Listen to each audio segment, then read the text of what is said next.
Merhabalar, hoş geldiniz. Bir tane ip kullanarak yapacağımız bebek pantolon çalışmasını yapacağız bugün. Kullandığım ip bilgileri ben videonun başında verdim zaten her zaman olduğu gibi. 250 metre uzunluğunda benimle aynı ölçülerde yaparsanız bir tane ip yeterli olacaktır. Daha önce bunun hırka çalışmasını yapmıştık. Benimle beraber çalışan arkadaşlarım biliyorlar. Bunu kombinlemek niyetiyle yine bu pantolonu çalışıp sizin için anlatmak istedim. Büyüklüğü 3-6 ay arası uyumlu oldu. Tabii bu sizin elinizin sıkılığına, kullandığınız malzemeye göre de değişir. Bebeğin kalıbına göre de değişir. Daha uzun sürede kullanabilirsiniz pantolonunuzu. Santim ölçülerini ben videonun sonunda verdim. Oradan inceledikten sonra karar verip örgünüze başlayabilirsiniz. Daha büyük nasıl yaparız onu da anlatmaya çalıştım videonun içerisinde. Paçanın tek bir tanesini tamamladığımda orada anlatmaya çalıştım. Dikiş yok, sadece şu A ortasında dikişimiz var. Misinalı şişle örmek isteyen arkadaşlarım için 1 metre misinalı şiş edinmeleri gerekiyor. Aynı zamanda buradaki biye çalışmaları için de iki tarafı boş çorap şişi edinirseniz çok daha rahat örersiniz. Ama misinayla öremiyorum derseniz de arka ortası dikişli bir şekilde nasıl yaparız onu da anlatmaya çalıştım. Şimdi bu kolay pantolon çalışmasını yap. Bugün kullanacağım ip herhangi bir bebek ipiyle çalışabilirsiniz orta kalınlıkta. Benim kullanacağım ip 250 metre uzunluğunda. Sizler yine koton iplerle de çalışabilirsiniz. Onlarla da güzel olur pantolon çalışmamız. Reklam veya işbirliği değil, biliyorsunuz hangi ip yapısıyla çalıştım merak eden arkadaşlarım için söylüyorum. Rengi de 73 444. 3 numaramda 3,5 olacak. Sizler elinizin sıklığına göre karar verip ona göre başlarsınız. 3,5 olur, 4 olur. 3,5 numaralı şişime tam 46 tane ilmeğimi attım. İlmek atış şeklimiz farklı olabileceği için orayı göstermiyorum. Bilmeyen arkadaşlarım da ilmek atış tekniğini anlatan farklı videolar var. Oradan faydalanabilirler. İlk sırada ilmeklerimizi attık ya, hemen birinci sıraya geçerken 10 tane gizli artırma yapacağız ve ilmeklerimizi 56 ilmeğe ulaştıracağız. Şimdi örgümüzün arka yüzü. İlk başta 5 ilmek örelim.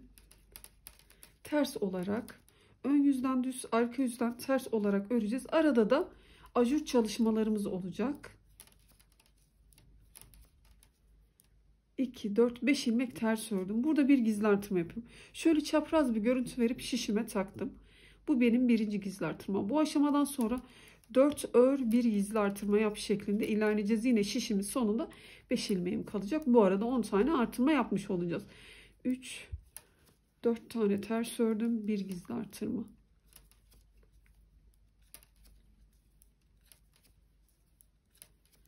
4 ördüm, bir gizli artırma. Sonuç olarak 10 tane gizli artırma yapacak şekilde bu sırayı öreceğiz.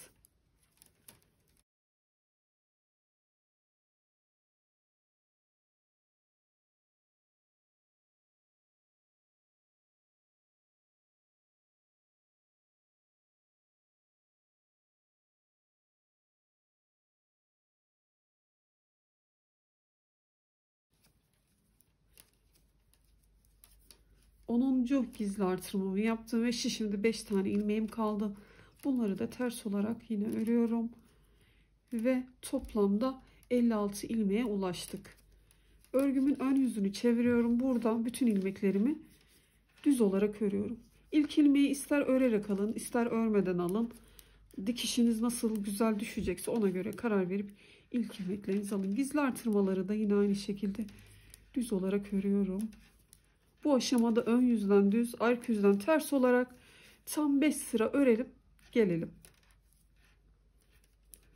Sıralarımı tamamladım. Ön yüzden düz, arka yüzden ters olmak üzere baktığımda 1, 2, 3, 4, 5 sıramı tamamladım. Şimdi bu sırada ajur çalışmalarımız olacak. Zaten hemen bir sırada örgümüzün ön yüzünde oluşuyor örneğimiz. Arada da yine 5 düz öreceğiz. Ön yüzden düz, arka yüzden ters olmak üzere. Başta 8 ilmek düz örüyorum. 2, 3,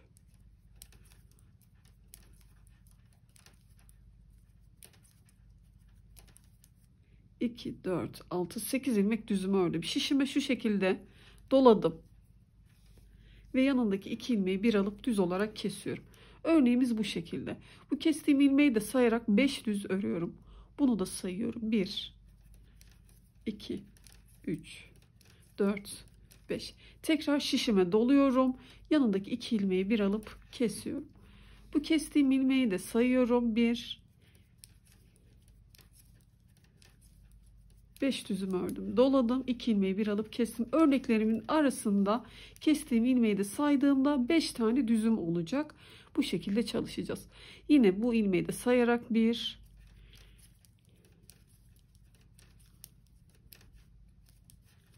doladım, 2 ilmeği bir alıp kesiyorum.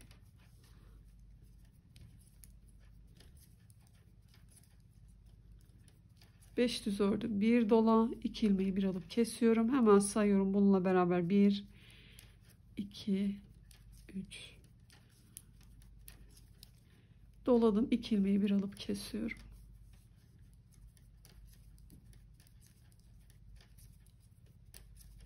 Doladım, 2 ilmeği bir alıp kesiyorum. Tekrar 1,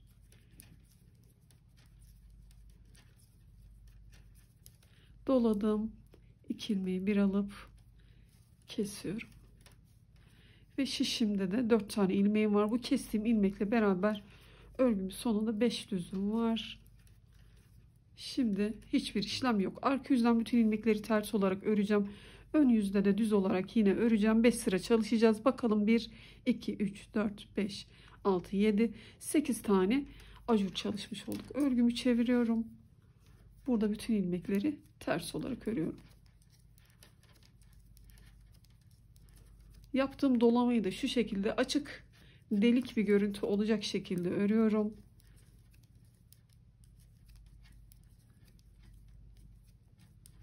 Böyle bir görüntü oluyor. Sıralarımızı tamamlayalım. Sonra ajurlarımızın yerini değiştirerek tekrar çalışacağız. Evet, en son beraber yaptığımız ajur çalışmasından sonra arka yüzden ters, ön yüzden düz olarak 5 sıra çalıştım. Bunu da şu ajurlu ilmeğimin hemen üzerindeki sıra var ya, oradan itibaren saydığımda 1, 2, 3, 4, 5 sıra ördüm. Şimdi örgümün ön yüzündeyim. Tekrar ajurlarımın yerini değiştirerek şu aralarına doğru yerleştirerek devam edeceğim. Başta 5 ilmek düz örüyorum. 5 düz ördüm. Şimdi burada ajur çalışıyorum. Şişime doladım. 2 ilmeği bir alıp kesiyorum. Bu ilmekle beraber 5 düz örüyorduk. 1, 2, 3, 4, 5. Ajur nasıl yerleştiriyoruz? Daha önce bu modeli çok çalıştık. Orada da anlattım. Yapan arkadaşlarım biliyordur ama ilk defa izleyen arkadaşlarım için anlatmaya çalışıp, İki örneğimin arası 5 ilmekten oluşuyor ve baktığımda alttaki yaptığım ajurlu ilmeğin bu 5 ilmeğimin tam ortasına denk gelmesi gerekiyor. Aşağı doğru kontrol ettiğimde, şöyle yukarı çıktığımda şu yukarıdaki 5 ilmeğim ya, tam ortasına 3. ilmeğime denk gelmiş oldu. Yeniden tekrar ajur kuracağım sırada alttaki örneğime bakıyorum, yukarı doğru bu ilmeğimi buluyorum. Bununla beraber 1, 2, 3, 4 tane ilmek saymam gerekiyor. Burada dolama yapıp şu ikisini bir alıp kesiyorum ya, bunu bir olarak sayıyorum. 2, 3. ilmeğime şu ajurlu ilmeğim denk gelmiş oluyor. Şimdi burada doladım. Burada 5 düz örmüştük zaten. Doladım. 2 ilmeği bir alıp kesiyorum. Bu 1, 2, 3. Üçüncü ilmeğim aşağı doğru kontrol ettiğimde bir önceki örneğime denk geldiyse tamamdır. Şimdi 4, 5 doluyorum. Tekrar bakıyorum, burada alttaki ajurlu ilmeğim, bunu da sayarak 1, 2, 3, 4 ilmek buraya dolayıp kesme yapacağım. Bu 2 ilmeği kesiyorum ya, zaten bu 1 ilmek olarak sayılıyor. 1, 2, 3. ilmeğin bir alttaki örneğime denk geliyor. Bu şekilde hesaplayarak da ajurlarınızı yerleştirebilirsiniz. Şimdi doladım. 2 ilmeği bir alıp kesiyorum. 1, 2, 3. Kestiğim ilmekle beraber 3. ilmeğimi aşağı doğru kontrol ettiğimde ajurlu ilmeğime denk geldi. 4, 5. Doladım. 2 ilmeği bir alıp kesiyorum. Bu sıralamayla da bu sırayı örüyoruz.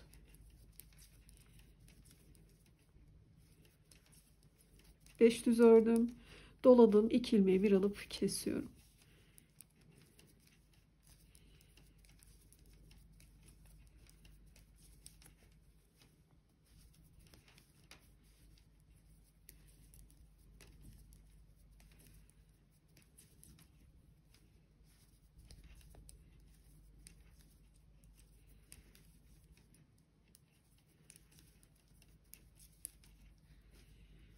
İki ilmeği bir alıp kesiyorum.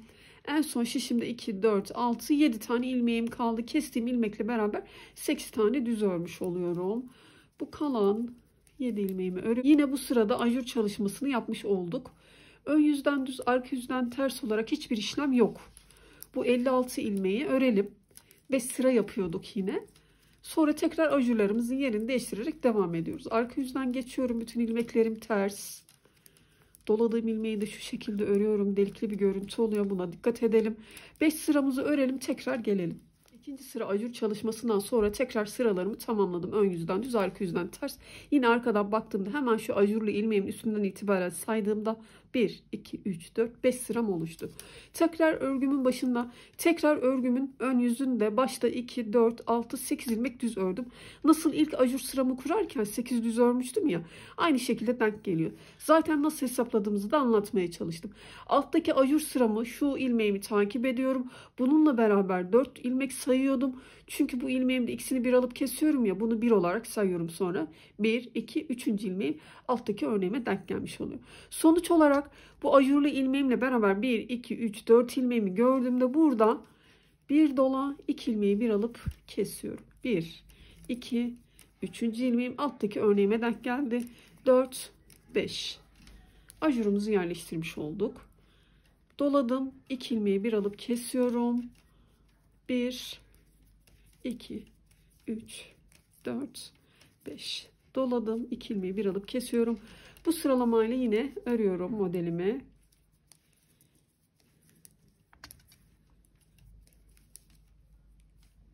İlerledim. En son kestiğim ilmeği de saydığımda 5 düzümü ördüm ve doladım. 2 ilmeği bir alıp kesiyorum. Ve şişimde 4 tane ilmeğim var. Kestiğim ilmekle beraber de 5 ilmeğim var. Bu 4 ilmeğimi örüyorum. Yine ön yüzden düz, arka yüzden ters olarak hiçbir işlem yapmadan örelim. Tekrar ajur çalışmasını yerini değiştirerek devam edeceğiz.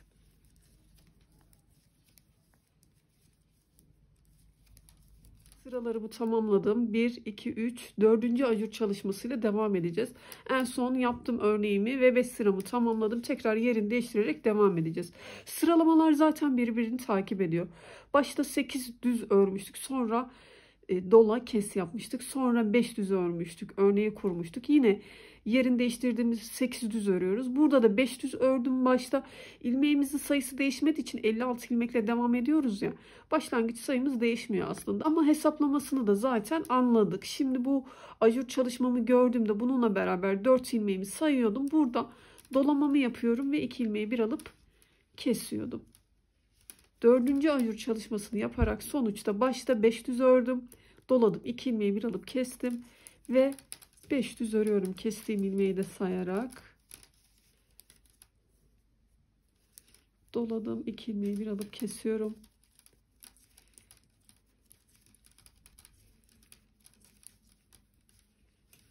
Burada da sıramızı, modelimizi kuralım. Sonrasındaki aradaki düzleri çalışıyoruz. Bu sıralamayla örneğimizin yerleştirmesini yapalım. Biraz ilerleyelim. Örgümüzün sağında ve solunda artırmalar yapacağız. 56 ilmeğimizi bir başta bir sonda artırma yaparak 58 ilmeğe ulaştıracağız. Şimdi örneğimizi çalışalım. Tekrar sırası geldiğinde yerini kaydırarak diğer örneğimizi çalışalım. İlerleyelim. Örgümde biraz ilerledim. 1, 2, 3, 4, 5, 6. ajur çalışmasındayım şu anda. Bu 56 ilmeğimizi sırası geldiğinde ajurlarımızı çalışarak örerek ilerledim. Şimdi örgümüzün hem başında hem sonunda birer tane artırma yapalım ve 58 ilmeğe ulaştıralım. Bunu da ajurlarımın içinde yapacağım artırmaları. Sizler kafam karışmasın diyorsanız hemen örgünüzün başında bir ilmeği örersiniz. Yanında bir gizli artırma yaparsınız. Örneğinizi sırası geldiği gibi çalışırsınız. Yine bir ilmekten önce bir gizli artırma yaparsınız. Son ilmeği örersiniz. 58 ilmeğe ulaşmış olursunuz. Ben kenarda şöyle bozukluk olmasını istemediğim için örneğimin içinde yapacağım. Örneği yaparken ne yapıyorduk?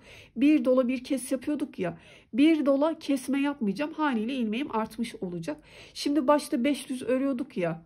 Bu ajur çalışmasında bir tane daha örüyorum. Çünkü şurada kesme yapmayacağım. 1, 2, 4, 6 tane düzümü ördüm. Bir doladım. Kesme yapmayarak artırmamı yapmış oluyorum. 1, 2, 3 ilmek ördüm. Şu ajurlu ilmeğim yukarı doğru baktığımda 3 tane şu şekilde tekrar geri geleyim. Burada 4 ilmek, şu ajurlu ilmeğimle beraber 4 ilmeğim olması gerekiyordu ya. Bunu normal 3 ilmek bıraktım. Çünkü artırmamı yapmış oldum. Doladım.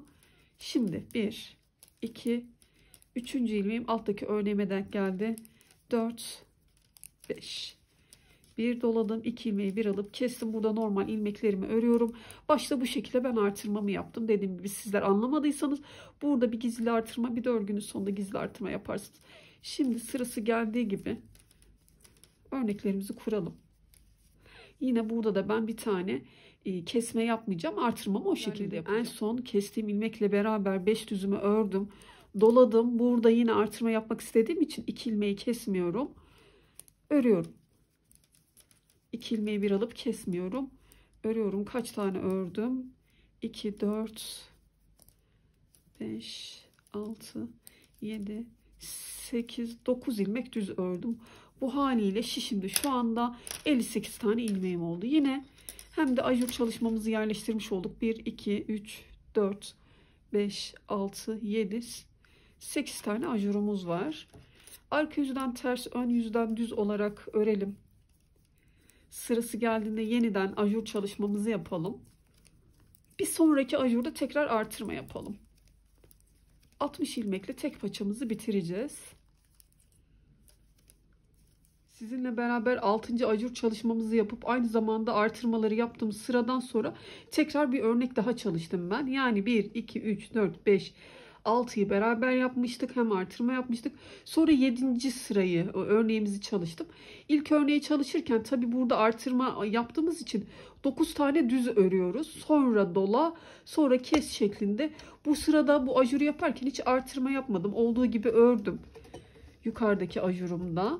Şimdi 1, 2, 3, 4, 5, 6, 7.yi çalıştık. Burada başta 9 düz ördük. Olduğu gibi sıralarımı, ajurlarımı çalıştım. Tekrar 8. ajur çalışmamızı yaparken örgümüzün başında ve sonunda artırmalar yapalım. Bunun için başta düzleri örelim. 1, 2, 3, 4, 5, 6 düz ördüm. Artırma yapacağım için ne yapıyorduk? Eğer artırma yapmasaydım şu ajurlu ilmeğimi takip ediyordum. Bununla beraber 400 örüyordum ya. Şimdi artırma yapmak istediğim için bir tane daha örüyorum. Çünkü 2 ilmeği bir alıp kesmeyeceğim. Başta 2, 4, 6, 7 düz örmüş oldum. Bir doladım. Kesmeden direkt alıyorum. 1, 2, 3, 4, 5 düz ördüm. Burada doladıktan sonra kesmiyorum. Bu haliyle artırma yapmış oluyorum. 5 düzümü ördüm. Bir dola. Buralarda tabii örneğimi normal çalışıyorum. Yine örgümün sonundaki ajurumda artırma yapacağım. Eğer bunu anlamadıysanız siz örneklerinizi normal çalışıp örgünüzün başında ve sonunda bildiğiniz gibi artırma yapabilirsiniz. Hiç fark etmez aslında. İlerledim. En son kesmemi yaptım. Bununla beraber 1, 2, 3, 4, 5 düz ördüm. Şişimde de 4 tane ilmeğim var. Burada yine ajur çalışalım. Nasıl olsa ilmeğimiz yetiyor. Kesme de yapmayacağız. Doladım ve bu kalan 4 ilmeğimi örüyorum. Bu haliyle 60 ilmeğe ulaşmış olduk. Arka yüzden bütün ilmeklerimi ters olarak öreceğim. Sonra A için birleştirme yapacağız ve bel kısmını çalışacağız. Bu aşamada arkayı ördükten sonra eğer dikişsiz olarak örmek istiyorsanız bir sınalı şiş edinmeniz gerekiyor. Bir sınalı şişe aktarıp devam edeceğiz çünkü. Arka yüzden sıramı tamamladım. Şimdi tekrar şöyle bir bakalım. Toplamda 1, 2, 3, 4, 5, 6, 7, 8 tane ajur çalışmış olduk. Bu paça uzunluğu benim için yeterli. Zaten uç kısmında biye ve fırfır çalışmamız olacak ya. Tabi sizler tercihinize göre, nasıl olsa ilmek sayımız yeterli. 60 ilmek dar bir ilmek sayısı değil. Bebeğinizin kalıbına göre biraz daha uzatabilirsiniz paçanızı. Ben şu ana kadar 15 santim örmüş oldum. 15 santim benim için yeterli. Sizler bunu 16-17 santime tamamlayabilirsiniz. Sonra ağ çalışmasını beraber oradan devam edip birleştirebilirsiniz. Örgüm için tek paçamı çalışmış oldum. Diğer paçayı da aynı şekilde çalışacağız. Onu da tekrar göstermeme gerek yok. Diğer paçayı da burada nasıl yaptıysak aynı şekilde öreceğiz. Şişimize 46 ilmek atacağız. Hemen birinci sırada 10 tane gizli artırma yaparak 56 ilmeğe ulaşacağız. Sırası geldiğinde aynı sıralamayla aynı şekilde nasıl yerleştirdiysek buradaki olduğu gibi ajurlarınızı yerleştirerek bu aşamaya kadar ilerlediğinizde sizler diğer paçanızı da tamamlamış olacaksınız. Ben diğer paçamı çalıştım. Nasıl olsa aynı şekilde olacak diye. Diğer tarafta biye çalışmasını ve fırfırı da yaptım. Onu size sonra göstereceğim. Dediğim gibi ajurla yerleştirmesi dahil tamamen aynı şekilde ördüm diğer paçamı. İpim burada. Bu paçamda olduğu gibi burada da en son 8. ajurumu yaptıktan sonra arka yüzden bir sıra ördüm geldim. İpimi burada kestim. Bekliyor. Şu anda bu paçamın duruşu da aynı şekilde. Ajuru beraber kurmuştuk. Arka yüzden bir sıra ördüm geldim ve bu haliyle bekliyor.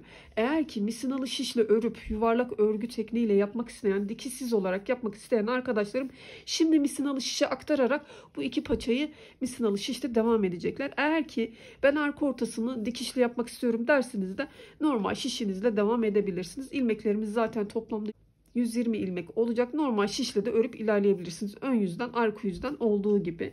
Şimdi misinalı şişle ören arkadaşlarım için buradan gelip ön yüzden gelip bu ortada tabii ki birleştirme yapmam gerekiyor. Bu elimdeki paçayı alıyorum. Düz örgülerle geliyorum. Zaten örneği kurduktan sonra aradaki düz örgüleri örme aşamasındayız. İlerledim. Şimdi iki örgümü de şöyle çeviriyorum. Burada ipimi bağlıyorum.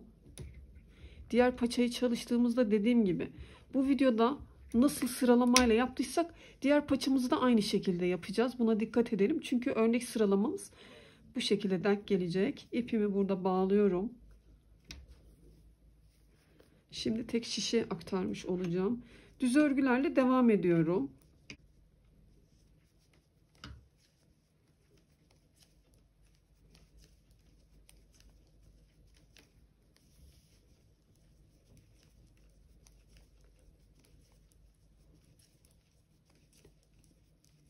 İlerliyorum. Şimdi dediğim gibi arka ortasını dikişli olarak örmek isteyen, misinalı şişle öremeyen arkadaşlarım bu aşamada şimdi arka yüze çevirip ters örgüyle ön yüze geçip düz örgüyle sırası geldiğinde de ajurları çalışmaya devam edecekler. Toplamda şişlerinde 120 tane ilmeğimiz olacak. Tek farklılık bu. Ama misinalı şişle örmek isteyen arkadaşlarım da tabii bu aşamada bizler misinalı şişe aktarmış olduk. Benim elimde aslında 60 santim 80 santim kısa misinalı şişlerim var. Ama uzun misinalı şişle yapan arkadaşlarım için o kadar çok gösterdim ki yine bu videoda da göstereceğim. Diyelim ki elinizde 1 metre misinalı şiş var ve iki ucu da şöyle denk gelmesi gerekiyor. Şöyle denk gelmesi gerekiyor. Haliyle şuradaki bolluğu şuradan çıkaracağım. Örgünüzün herhangi bir yerinden hiç fark etmez. Artık örgümüzün ön yüzü bizde kalacak. Tamamen örgümüzün ön yüzü bizde kalacak şekilde örgümüze devam edeceğiz. Şu şekilde iki ucu yan yana getirdim. Benim yaptığımı tekrar edersiniz. İki ucu yan yana getirdim. Misinamın bolluğunu da şuradan çıkardım. İsterseniz diğer taraftan da çıkarabilirsiniz. Kasmasın. Onu da yapalım. Diğer taraftan da çıkaralım. Herhangi bir yerden fark etmez. İki taraftan misinanın bolluğunu çıkardım. Ve şişlerimin ucu karşılıklı yan yana denk geldi. Devam ediyorum. Burası benim örgümün tur başlangıcı olacak. Baktığınızda modelden sonra 2 sıra ters burada görünüyor. 2 sıra ters burada görünüyor. Burası benim tur başlangıcım. Örgümün başlangıç ve bitiş noktası olduğunu anlamam için bu işareti mutlaka alalım. Devam ediyorum. İleri doğru döne döne öreceğiz şimdi.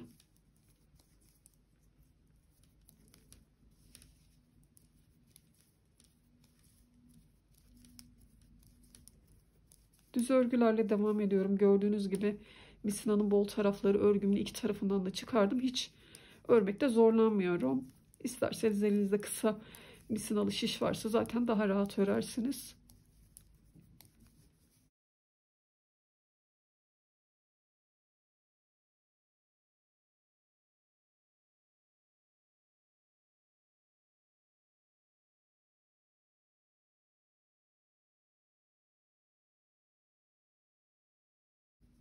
kablomun uzun olduğu yere geldim. Şuradaki çıkardığım yerden bir daha elimle destek alıp çekiştirdim. Aynı şekilde buradan bir daha bolluk bıraktım.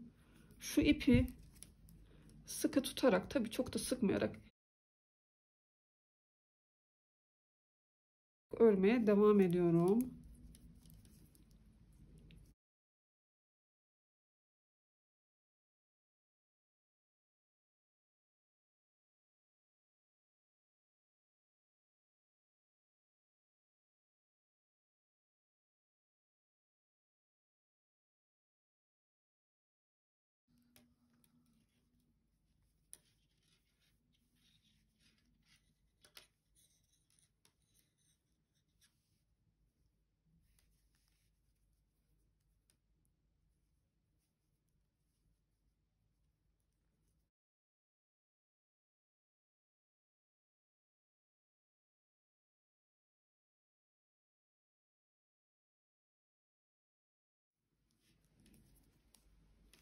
Tur başlangıcıma geldim. İşaretimi burada yürütmeye devam ediyorum. Çünkü örgümüzün başlangıç ve bitiş noktasını bilmemiz lazım.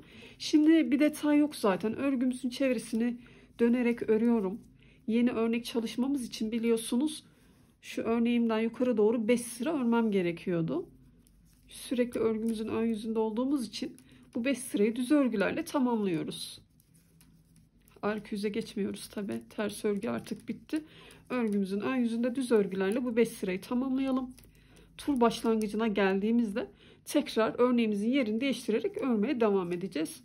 Hiçbir zorluğu yok aslında. Turlarımı tamamladım. Şöyle baktığımda şuradaki ajurlu ilmeğimin üstündeki yeri de sayıyorum ya. 1, 2, 3, 4, 5 sıra tersim görünüyor. Tekrar örneğimi çalışma sırasındayım. Tur başlangıcındayım zaten. Şimdi burada hemen önümdeki ajuruma bakıyorum. Bir önceki örneğim ya burası. Şimdi bu ilmeğimi yukarı doğru takip edip bununla beraber 4 ilmek sayıyorduk. 1, 2, 3, 4. Burada tam şurada dolama yapmam gerekiyor. Bunun için şu işaretimden sonra 4 düz örüyorum.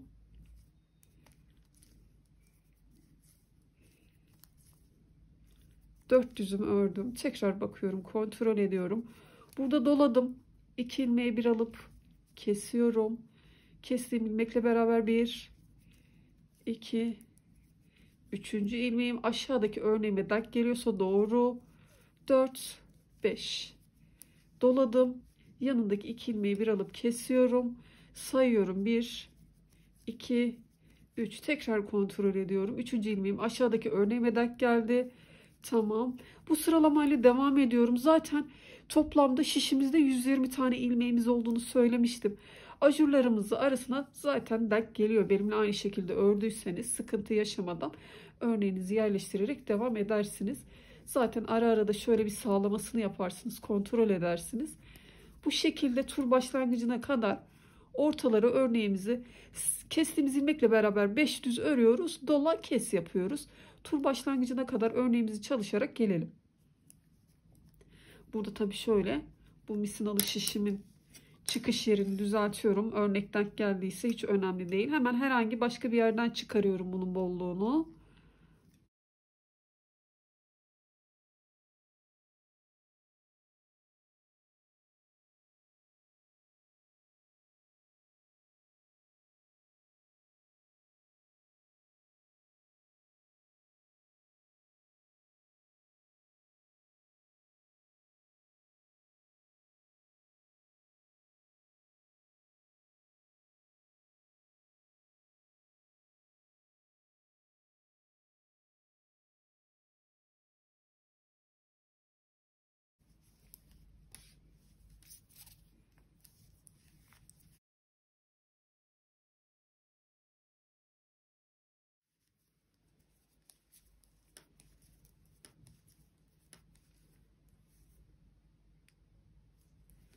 Doladım. Tam işaretimin olduğu yere denk geldi. 2 ilmeği bir alıp kestim.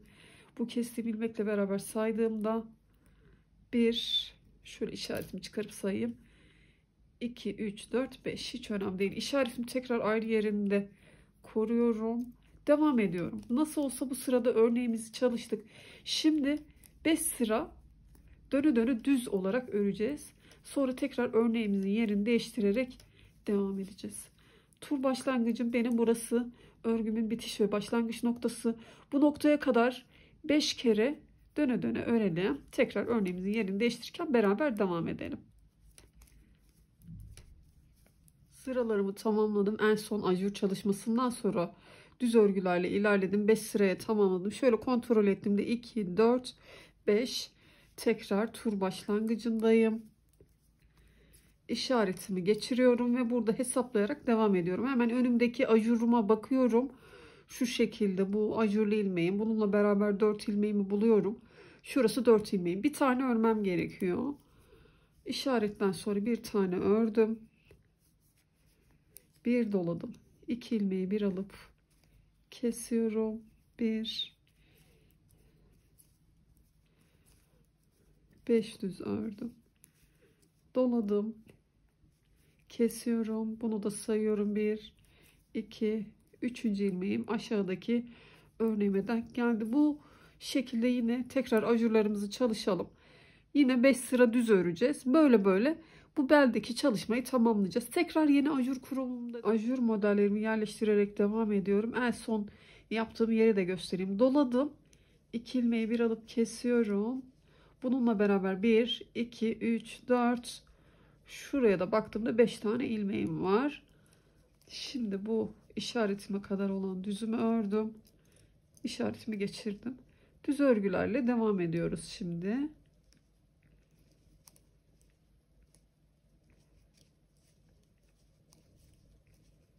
Yine sıralarımı tamamladım. Baktığımda birleştirdikten sonra 1, 2, 3. ajur çalışmamdayım. İşaretimi geldim. Bunu geçiriyorum. Tekrar ajur çalışma sırasındayım. Tabi arkadan da kontrol ettiğimde 5 sıramı örmüş oldum. Bir önceki hemen örneğimdeki ajuruma bakıyorum. Burası 1, 2, 3, 4 tane ilmeğimi tespit ettim. Önünde 4 ilmeğim var. İşaretten sonra 4 ilmek düz örüyorum. Doladım. 2 ilmeği bir alıp kesiyorum. 1, 2, 3. ilmeğim aşağıdaki örneğime denk geldi. Yine örneğimi kurmuş oldum. Devam edelim.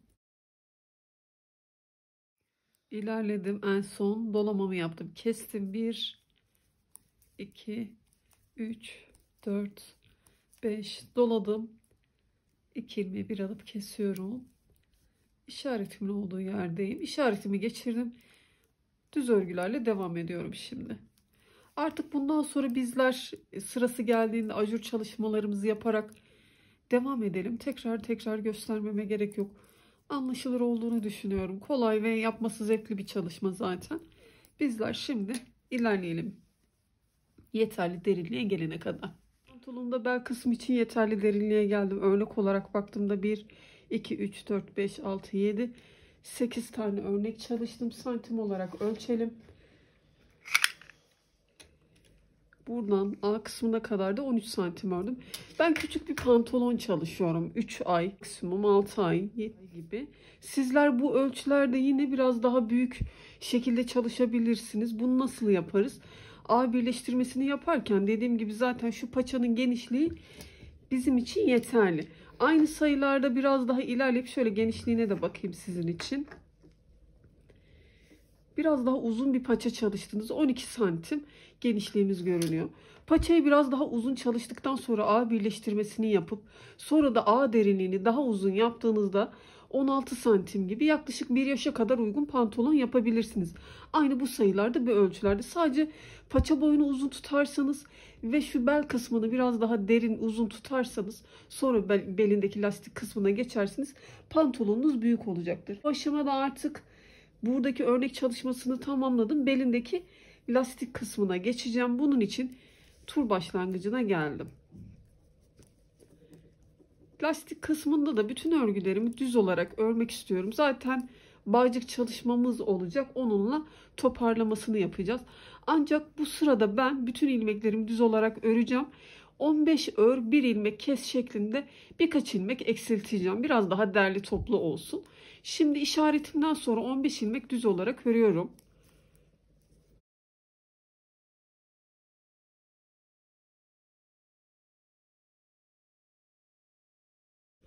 15 ilmeğimi ördüm. Hemen bunun yanında 2 ilmeği bir alıp düz olarak kesiyorum. Bir tane eksiltmiş oldum. Yine 15 tane örelim. 1, 2, 15 ilmeğimi ördüm. Yanında 2 ilmeği bir alıp kesiyorum. Tekrar bir 15 ilmek daha örüyorum. Yine 2 ilmeği bir alıp kesiyorum. Tur başlangıcına kadar bu şekilde yapalım. İlerledim. 15 ilmek ördüm. Sonra 2 ilmeği bir alıp kestim. Şimdi burada da en son 15 ilmek ördüm. Bir ilmeği, 2 ilmeği bir alıp kesiyorum. Böylelikle 7 tane ilmek eksiltmiş olduk. Şurada bir tane ilmeğim kaldı. Onu da örüyorum. Tekrar işaretimin olduğu yerdeyim. Bu aşamadan sonra 7 tane ilmek eksiltince şu an şişimde 120 ilmeğimden 113 ilmeğim kaldı. Bir detay yok. İsterseniz burada lastik çalışmasını sizler belindeki lastik çalışmasını bir ters bir düz olarak örebilirsiniz. İsteyen arkadaşlarım hemen burada işaretten sonra bir ters bir düz bir ters bir düz şeklinde örecekler. Turu tamamlıyorlar. Yine düzün üstünde düz, tersin üstünde ters şeklinde lastik çalışmamızı yapabilirsiniz. Ben bütün ilmeklerimi bu 113 ilmeğimle hepsini düz olarak öreceğim. Bir yeterli uzunluğa gelene kadar düz örgülerle örüp ilerleyelim. Düz örgülerle devam ettim. Şu kesme yaptığımız bir sıra var ya, 7 ilmek kesmiştik. İçeriden daha rahat sayılıyor şu hattımızda. 24 sıra düz örgülerle örüp devam ettim. Tabi şimdi bunu ikiye kıvırıp katlayacağız. Buranın genişliğini de siz kendi tercihinize göre ayarlayabilirsiniz. Daha geniş veya daha dar olmak üzere. Şimdi tekrar örgümün başlangıç noktasına geldim. Burası, bu uzunluk benim için yeterli, benim için. Burada bütün ilmekleri keseceğim. Bu işaretle de işim bitti. Şimdi bağcık geçireceğiz ya ön kısımda. Tam orta nokta burası. Hazır buradayken işaretimi burada kaybetmeden şuraya takıyorum. Çünkü bu işaretimin şöyle tam orta noktaya taktım. Bağcığımın uçlarını sağından solundan eşit bir şekilde çıkarmaya çalışırız. Burada bütün ilmeklerimizi kesebiliriz. Kaç santim ördüm onu da söyleyeyim. Sıralarım 24 sıraydı. Şu kesme hattıma kadar şu nokta şurası 7,5 santim örmüş oldum. İlmeklerimizi keselim. Sonra içeri doğru kıvırıp dikeceğiz.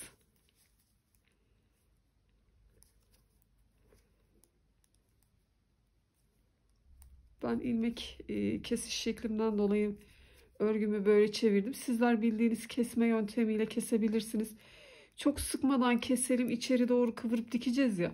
Kasmasın. Rahat bir şekilde gevşek bir kesme yapalım. Bildiğiniz gibi kesme yöntemini kullanarak bütün ilmekleri kapatalım. Bütün ilmeklerimi kestim. Şurada minik bir ayrıklık oldu ya. İpimi de bu arada uzun bıraktım. Biraz ondan sonra kestim. Dikişte kullanmak için. Şu ayrıklığı önce bir birleştirelim. Minik dikişle.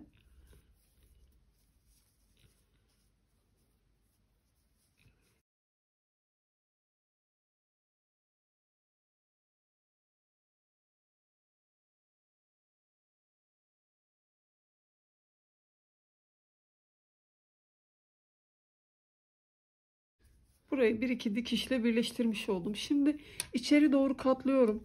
Tam hizasına denk gelecek yerde. Şu kesme yaptığımız hat az çok belli oluyor. Oradaki ters sıramı takip ederek içeri doğru dikeceğim. Şurası, şu ters sıramdan itibaren dikeceğim. Şuradan ters sıramdaki şu tel var ya, orayı aldım. Bu noktadan girdim ve kesme yaptığım yerden bir telini aldım. Tel yapar gibi çok sıkmadan dikeceğim. Hizamızı takip ederek dikelim ki düzgün bir görüntü olsun.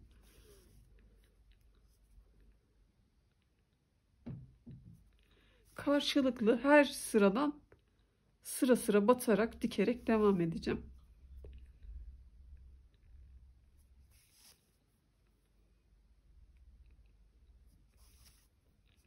Dikkat ettiğimizde zaten sıramız belli oluyor. Burayı takip ederek karşılıklı dikelim.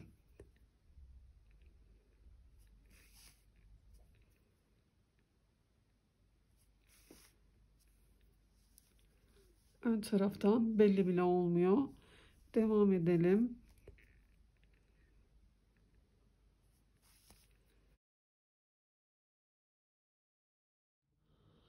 Çevresini sıramı takip ederek diktim. Devam ediyorum.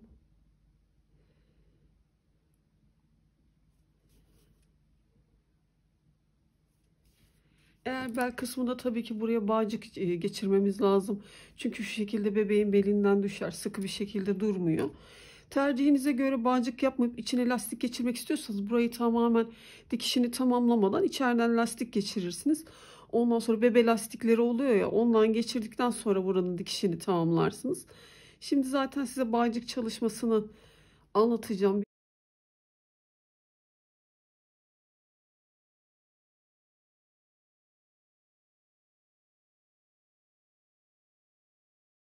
Ön tarafta işaretimiz vardı zaten. Eğer siz işaret almadıysanız da buradaki tam birleştirme hattı belli oluyor. Yukarı doğru hizayı alırsınız. İşaretinizi buraya takarsınız. Bağcık çalışmasını ben size anlatacağım. Yaklaşık 80-90 santim arası. Tabii sizin pantolonunuzun büyüklüğüne göre ayarlarsınız bu bağcığı. İstediğiniz, bildiğiniz teknikte bağcıkta çalışabilirsiniz. Bu işaretimin sağında solunda mesela iki düz hattım bu tarafta, iki düz hattım burada olacak şekilde ortada baktığımda tam 5 tane düzüm var. Şuradan ortadan herhangi bir yerden bağcığımızı geçirelim. Ben buralara tekrar böyle ilik gibi delik açmadım, ajur çalışmadım. Nasıl olsa hemen örgümüz şekil alan bir için ajurlar ne tarafa denk gelmeli onu kestiremeyeceğimi düşündüğüm için ördüm geçtim burayı. Çengelli iğne yardımıyla bağcığımızı geçirelim.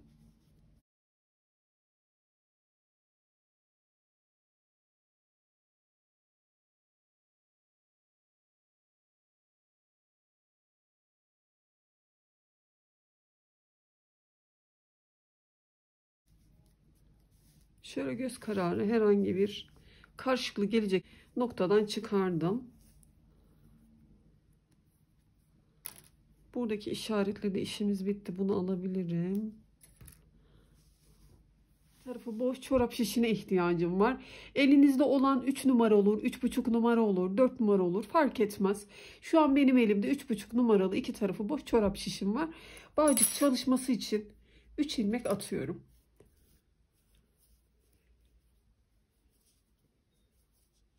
İpimi burada bağlıyorum.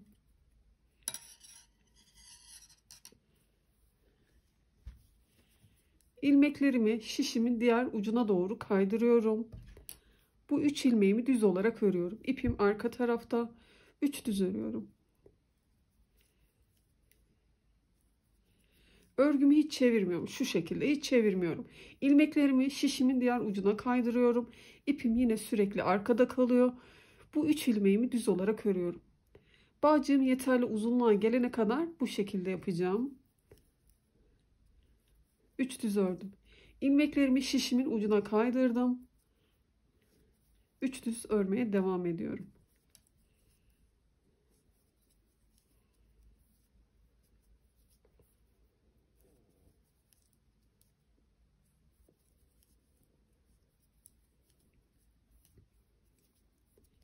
İpim sürekli şöyle gördüğünüz gibi arka tarafta. 3 ilmeğimi düz olarak örüyorum. Ve sonra ilmeklerimi şişimin diğer ucuna doğru kaydırıyorum. Devam ediyorum.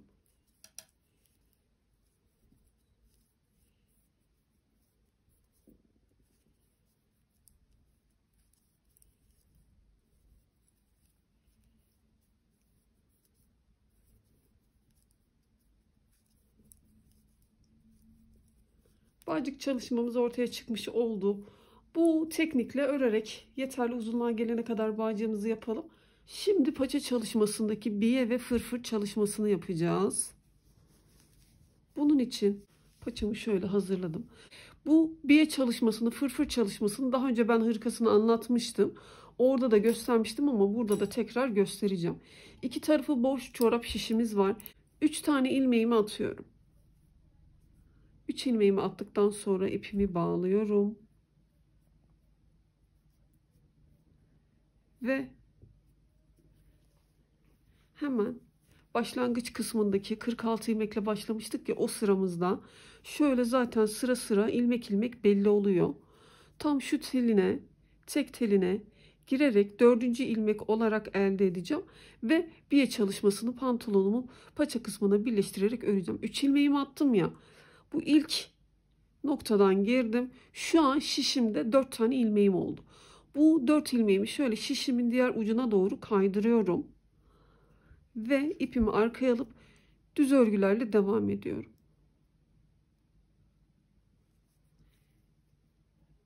Birinci düz, ikinci düz, şişimdeki 3. ve 4. ilmeği bir alıp düz olarak kesiyorum. 3. düz ilmeğimi de örmüş oluyorum. Aynı şekilde şimdi bu şişimdeki ilmeklerime 4. ilmeğimi ilave etmek için sıradaki şu nokta, burayı da ilmek olarak kabul ediyorum. 4 tane ilmeğim oldu. Şişimi şöyle kaydırdım. Yine aynı şekilde örüyorum.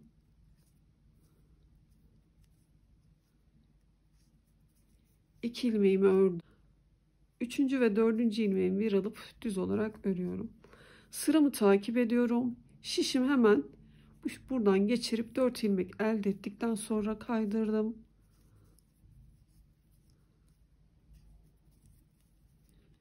Üçüncü ve 4. ilmeğim, ikisini bir alıp örüyorum. Hemen sıramı takip ediyorum. Birinci düz, ikinci düz, 3. düzümü de bu 2 ilmeği bir alıp örüyorum. Şöyle sıramı takip ediyorum.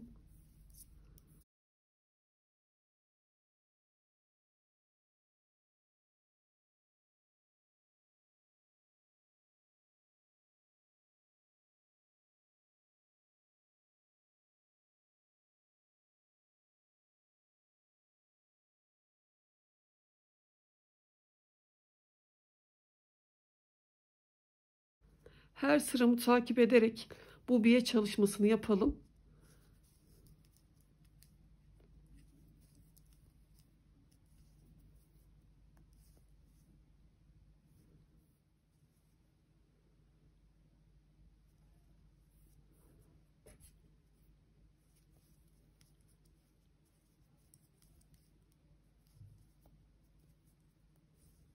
Şurada son bir yerden de giriyorum. Biye çalışmamızı tamamlamış oluyoruz.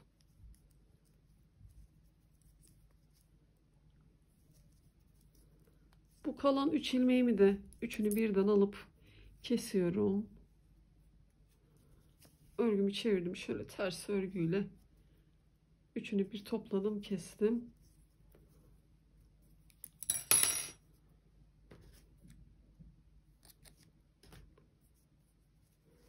Şu haliyle biye çalışmamızı tamamlamış olduk. Şimdi ilmek toplayacağız. Bunun için örgümün ön yüzü bende kalacak şekilde yine 3,5 numaralı şişimi alıyorum. Hemen biye çalışmamın iç tarafına doğru şu düz hattım var ya, buradan tek tek sıramı takip ederek toplayacağım. Diğer tarafta ben 46 ilmek toplamıştım. O simetriyi sağlamak amacıyla diğer tarafta kaç ilmek topladıysanız burada da aynı şekilde toplayabilirsiniz. Sırasını takip ettiğimde de öyle denk geliyor zaten.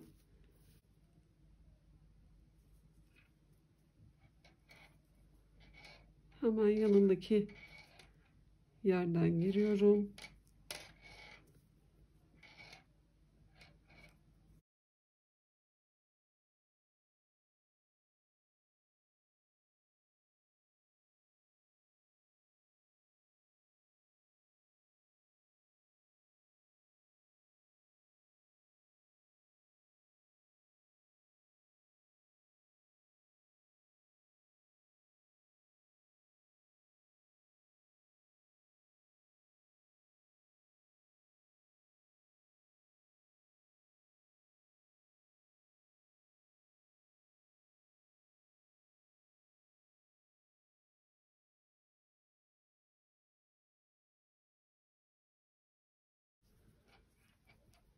Sıramı takip ederek tek tek hiç atlamadan bütün ilmeklerimi çıkardım. Şimdi örgümü çeviriyorum.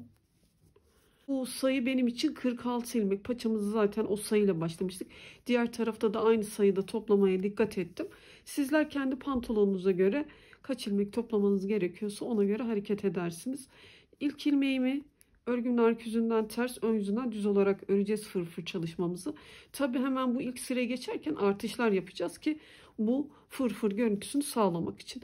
Örgümün arka yüzünden geçer. İlk ilmeğimi ördüm. Burada bir ör, bir gizli artırma yap şeklinde ilerleyeceğiz.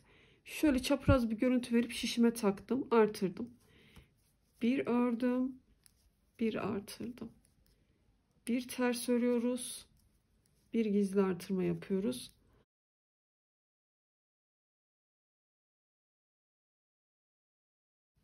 Bir ters örelim, bir gizli artırma yapalım. Bu sırayı da tamamlayalım. Sonra ön yüzde düz, arka yüzde ters olarak 3 sıra öreceğiz.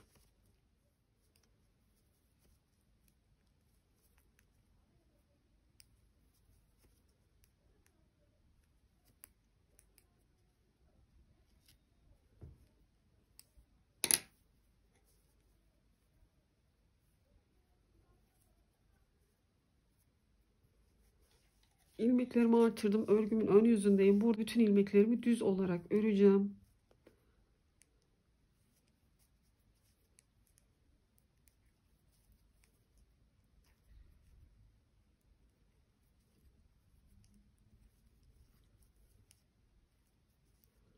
Şimdi örgümün ön yüzünden geçtiğim sırayı birinci sıra olarak kabul edeceğim. Buradan geçiyorum 1. Arka taraftan öreceğim 2.